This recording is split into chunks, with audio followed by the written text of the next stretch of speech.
ચૈતર વસાવાની મુશ્કેલીમાં વધારો. જ્યાં સુધી પોલીસ એફિડેવિટ રજૂ નહીં કરે ત્યાં સુધી ચૈતર વસાને જામીન મળવા મુશ્કેલ.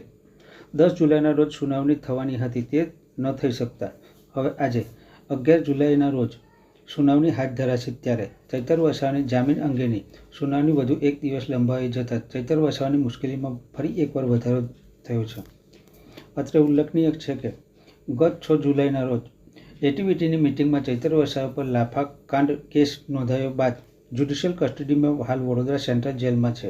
10 જુલાઈએ રાજપીપળા ખાતે ડિસ્ટ્રિક્ટ કોર્ટમાં જામીન અરજીની સુનાવણી હાથ ધરાઈ હતી, પરંતુ ડેડિયાપાડા પોલીસે એફિડેવિટ રજૂ ન કરાતા હવે ફરીથી 11 જુલાઈના રોજ સુનાવણી હાથ ધરાશે. કોર્ટ સૂત્રોના જણાવ્યા અનુસાર જ્યાં સુધી પોલીસ એફિડેવિટ રજૂ નહીં કરે ત્યાં સુધી ચૈતર વસાવાને જામીન મળવા મુશ્કેલ છે. હવે એફિડેવિટ રજૂ કર્યા બાદ કોર્ટ દ્વારા નિર્ણય લેવામાં આવશે.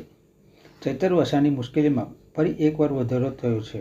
હવે એ જોવું રહ્યું કે આવતીકાલે એટલે કે શુક્રવારે સુનાવણી હાથ ધરાશે ત્યારે ચૈતર વસાવાને જામીન મળે છે કે કેમ.